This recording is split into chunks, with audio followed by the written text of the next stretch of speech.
Never-Ending Chain by Dragon Translator. Chapter 2. I Want You With Me. We'll head on, Astrid heard Gyda say. Sage and Blue and Star are expecting us. Astrid then heard the mage and dragon head deeper into the forest. Soon only the sounds of small animals remained. Astrid grunted, turning and walking over to retrieve her axe from the tree. She heard footsteps, and knew Hiccup had already followed her slowly. "You didn't show at the academy," Hiccup said softly. "I had to practice." "You've been practicing since—" Astrid faced him, and his voice trailed off. He looked up, and then back down and tilted his head. "Are you practicing to fight the Flightmare?"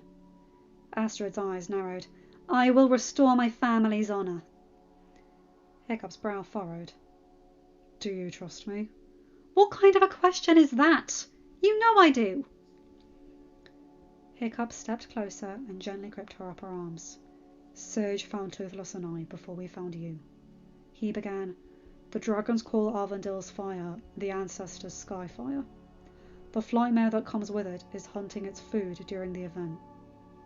The dragons call it the Glow Eater because its food is algae that the fire awakens in different rivers all over the archipelago.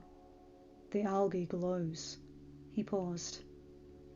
"Because this is a nest now, Sage said the Flightmare must speak with me before it can hunt on the island. I want you with me when we meet it, but I have to give it a chance to speak. Will you let me?" Astrid froze, a small war raging within her. She had given her word to restore her family's honor.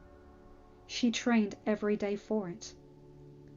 She had also given her word to stand with and support Hiccup in everything. As his betrothed, she knew she was expected to be with him when he did chiefing things his father tasked him, and alpha duties the dragons expected him to perform. How did one fulfill two differing vows? "No matter what, Astrid," Hiccup said softly, "we will learn what happened to your uncle, and I will restore your family's honor." Astrid's eyes narrowed. "That's my job." Hiccup caressed her cheek with his left hand. "We're a team, Astrid.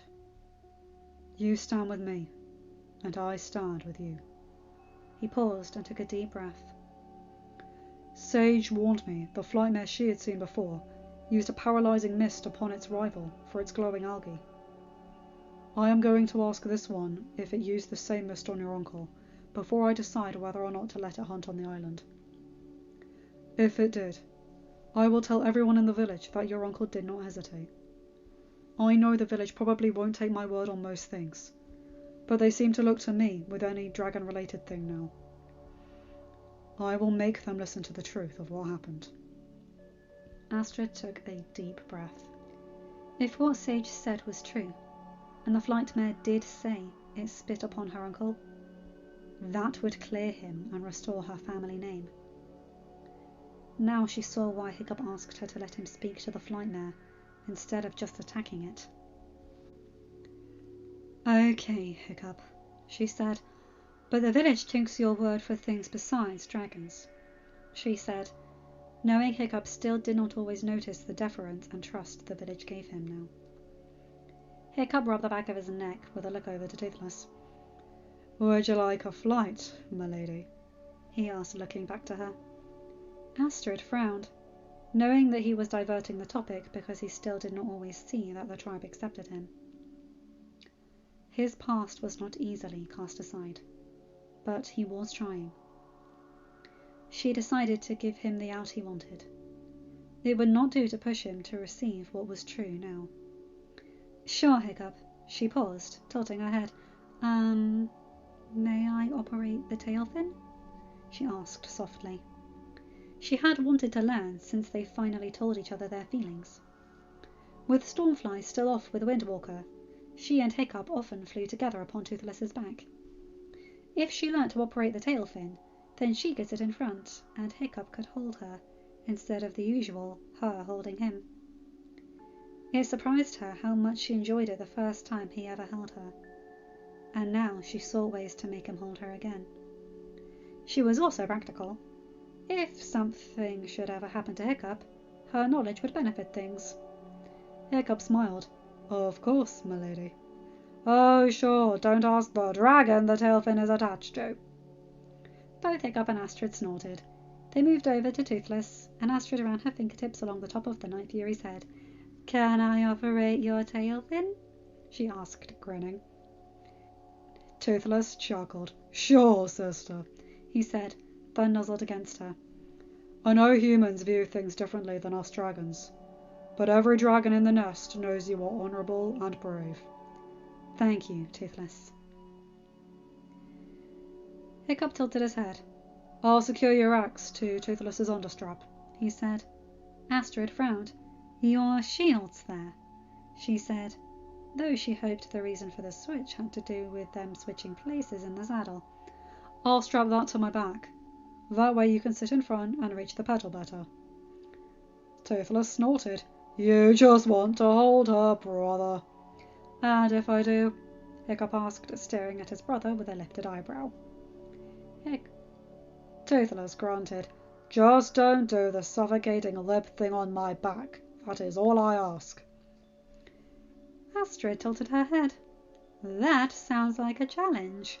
Oh, please, I think I'll go and remove my breakfast from my belly now.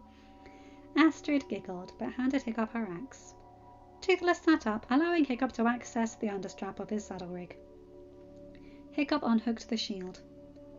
Astrid took it while Hiccup secured her axe, and then helped him secure the shield to a series of straps she had suggested add to his harness, so that Sharpshot had claw holds.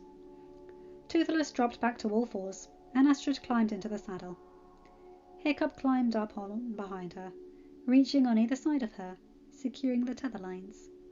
He then encircled her waist. She resisted the gentle pull, so that she could remove her left spalder. Hiccup placed his chin on that shoulder, and pulled her against his chest.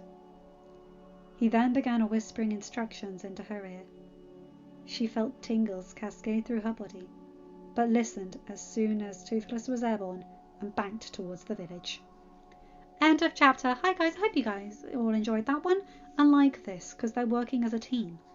Hiccup, as the leader of the nest, has to be the one to confront the Flightmare, and because the Vikings listen to him on Dragon Matters, it makes sense he's the one to do it.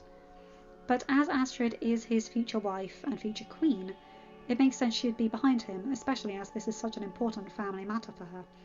So I love this. They're so respectful of each other, but he also understands that it's a war going on inside her, and she is mature enough to know to back away, because this is his thing. I get it.